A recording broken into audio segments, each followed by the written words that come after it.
I think I think I agree with a lot of what you were saying because ironically, before we decided to do filming today, I went and had my Reiki session, and hadn't had a Reiki session in months. Mm-hmm. And the one thing about whenever I do yoga, meditate, go have energy clearing or whatever, uh, my mind is always going.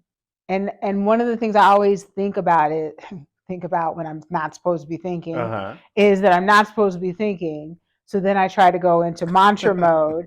Then I'm like, thoughts will come in and then I'll register the thought and then it's like, Mm-hmm. oh, let the thought go. And I think there is this um,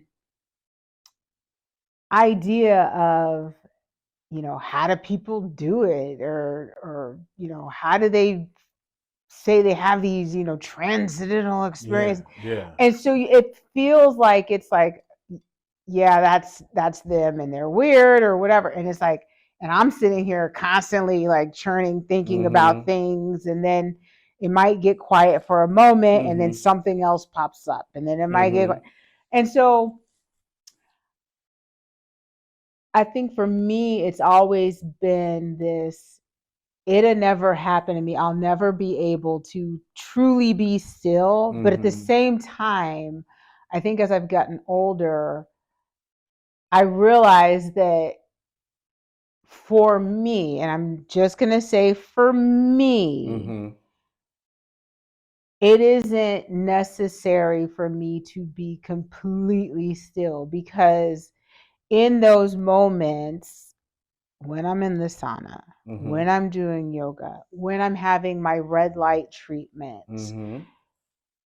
whatever thoughts are coming to me Mm-hmm. are thoughts that I'm supposed to be experiencing in that moment. Okay. And it's only when I try to ignore them Mm-hmm. that more floods. But when I actually do just kind of like, okay, I'm supposed to take something with this, I'm registering it. And then it's like, all right, what's next? But it's like, it does still help me to calm and Mm-hmm. center.